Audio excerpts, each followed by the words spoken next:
Praise the Lord friends. இன்றைக்கும் நம்ம தியானிக்க வேண்டிய வசனம் அப்போஸ்தலர் 27:23.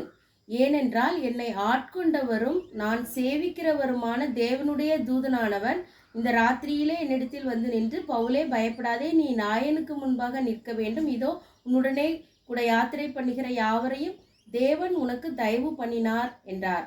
ஆமா ஃப்ரெண்ட்ஸ், நம்ம ஆராதிக்கும் போது, அவரை நம்ம சேவிக்கும் போது, அவர் நம்மளை ஆட்கொள்ளுகிற தேவனாக இருக்கிறார். நம்மளை ஆட்கொள்ளும் போது நம்மளுடைய ஆவி, ஆத்மா, சரீரம் அனைத்தையும் கர்த்தர் முழுமையாக ஆட்கொள்ளுகிற தேவனாக இருக்கிறார். அப்படி கர்த்தர் நம்மளை ஆட்கொண்டிருப்பாரானால் நிச்சயமாக அவர் நாளைக்கு நடக்க போகிற காரியங்களையெல்லாம் அவர் நம்மக்கிட்ட ஷேர் பண்ணுவாங்க. அப்படி ஷேர் பண்ணும்போது அவர் அவருடைய தூதனை பயன்படுத்துவாங்க. அது சொப்பனமாக இருக்கலாம், தரிசனமாக இருக்கலாம், இந்த மாதிரியெல்லாம் பேசுவாங்க. இவ்வளோ ஒரு க்ளோஸாக நம்ம காட் கிட்ட இருக்கணும் ஃப்ரெண்ட்ஸ்.